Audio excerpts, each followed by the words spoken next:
What's up everyone, Isom Phillips here, and in this video I want to talk about two lenses for the Canon M50, the 15 to 45 millimeter kit lens and the 11 to 22 millimeter zoom lens. So let's do this. If you own the Canon M50, you probably already have the 15 to 45 millimeter kit lens.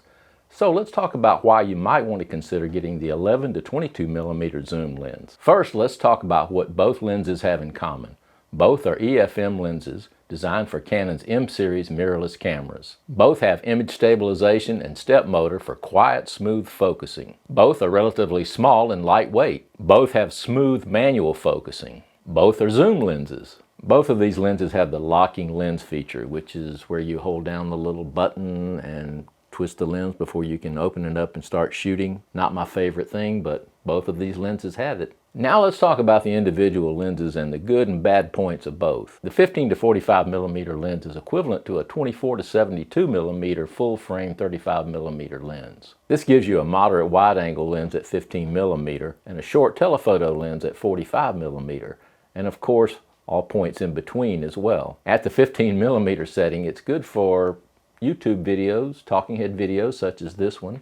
It's also good for vlogging as well as landscapes, and it can be good for still photography, group photos. And you have the ability to zoom out to the 45 millimeter setting for portraits or close-ups. The 15 to 45 millimeter kit lens is a good all-purpose lens for still photography as well as for video.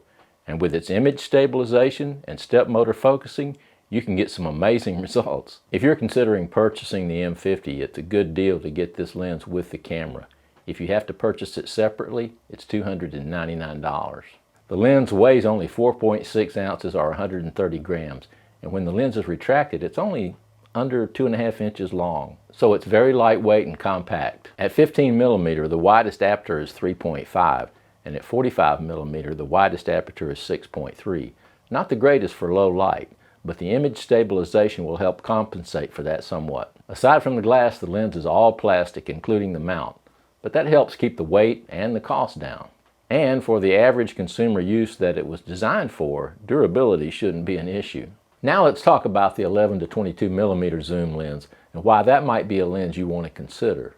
The 11 to 22 millimeter has a metal body and mount. However, the barrel of the lens is made of plastic. Still, it's a relatively small and lightweight lens, weighing only 7.76 ounces or 220 grams, and it's only about a ½ inch longer than the kit lens. It's made with better glass and is sharper than the 15 to 45 millimeter kit lens. The widest aperture is 4.0 at the 11 millimeter setting, and it's 5.6 at the 22 millimeter setting. It's not the fastest lens, but considering the weight and the price, it's not bad. I'll leave a link below if you're interested in purchasing the 11 to 22 millimeter zoom lens. It currently sells for $399 US, and it's available on Amazon. At its 11 millimeter setting, this lens is great for vlogging. It's also great for architecture, for street photography, and for landscapes. As I said, this lens is especially suited for vlogging because it gives the viewer a better feel for your surroundings with its wider field of view. Here's a couple of examples I shot to give you an idea of the field of view of the kit lens at 15 millimeter as opposed to the 11 to 22 millimeter lens at 11 millimeter. Okay, this gives you an idea of the field of view for the 15 to 45 millimeter kit lens. And I'm shooting at f3.5 at ISO 100, and I've got 1/50th of a second shutter speed, shooting at 1080p at 24 frames per second.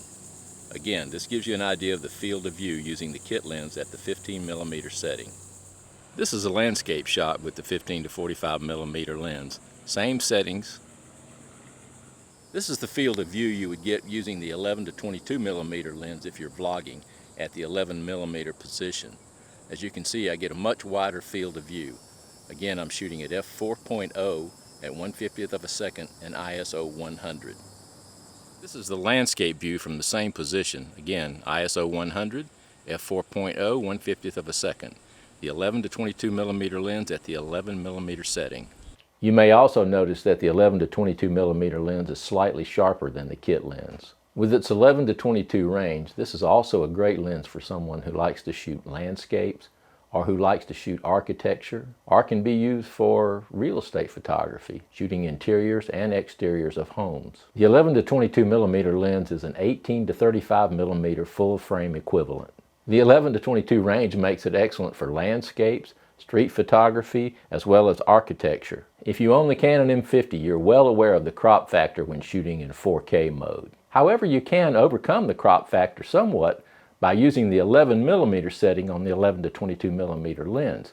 You still have to deal with the no dual pixel autofocus, and you'll have to focus manually, but it does give you an option. This is an example of using the 11 to 22mm lens in the 11mm setting in 4K mode on the Canon M50. As you can see, it helps with the crop factor, and I'm using manual focus since I don't have the dual pixel autofocus. The 11 to 22mm lens also gives you close focusing ability. You can focus on subjects as close as 6 inches, so it's a nice little option to have as well. I hope this video was helpful in giving you more information about the 15 to 45mm kit lens and the Canon 11 to 22mm zoom lens. If so, give it a thumbs up and consider subscribing. Well, that's all for this video. Stay safe, everyone. We'll see you in the next one.